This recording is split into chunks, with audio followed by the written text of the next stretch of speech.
Ito na ang mabibilis na balita. Pansamantalang isinara ang isang bahagi ng Culiat Bridge sa Quezon City matapos tumama ang isang provincial bus sa vertical clearance signage kaninang alas 5 ng umaga. Ayon sa driver ng bus, hindi niya napansin ang vertical clearance signage. Papunta raw sana siya sa Mindanao Avenue. Dahil sa aksidente, pansamantalang isinara ang bahagi ng eastbound lane ng Congressional Avenue. Naapektuhan ang daloy ng trapiko sa lugar dahil sa insidente. Naalis na ang provincial bus sa kalsada. Inaayos na rin ng mga otoridad ang nasirang vertical clearance.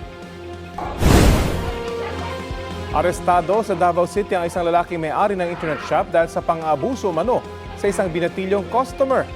Ayon sa biktima, naglalaro siya ng computer games nang lapitan ng suspect at hawakan umano ang pribadong bahagi ng kanyang katawan. Sa pilitan din umano siyang dinala sa kwarto. Nang makauwi ang biktima, doon siya nagsumbong sa kanyang pamilya na humingi naman ng tulong sa pulisya. Tumanggi magbigay ng pahayag ang suspect na mahaharap sa kasong rape.